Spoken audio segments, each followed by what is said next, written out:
શાહે મમતા બેનર્જીના ગઢમાં ગર્જના કર્યા બાદ હવે ગુજરાતમાં ગર્જના કરવા માટેનો એક્શન પ્લાન તૈયાર કરી દીધો। વર્ષ 2017ની વિધાનસભા ચૂંટણીમાં ભાજપનો ભગવો લહેરાય તે માટે તેમણે અત્યારથી જ બૂથ મેનેજમેન્ટ વધુ મજબૂત બનાવવા માટે પ્રયાસો તેજ કર્યા।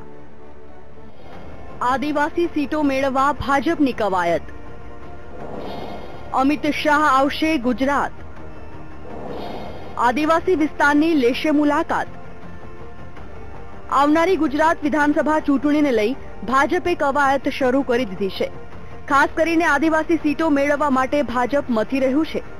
આગામી સમયમાં અમિત શાહ ગુજરાત આવી રહ્યા છે ત્યારે કેન્દ્રના વિસ્તારક તરીકે તેઓ ગુજરાતમાં 3 દિવસ રોકાશે અને આદિવાસી વિસ્તારોની મુલાકાત લેશે। વિસ્તારક તરીકે તેઓ બૂથ લેવલ સુધી જશે।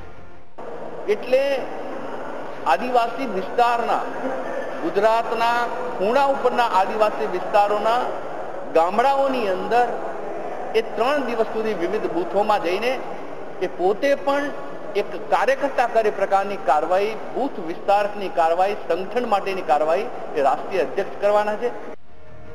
આમ તો ગુજરાતમાં આદિવાસી વિસ્તારો પર હંમેશા કોંગ્રેસનો દબદબો રહ્યો છે।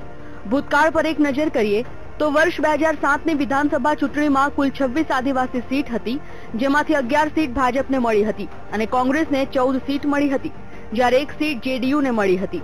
વર્ષ 2012માં કુલ 27 આદિવાસી સીટ હતી, જેમાંથી 15 સીટ કોંગ્રેસને મળી હતી, જ્યારે ભાજપને માત્ર 11 સીટ મળી હતી।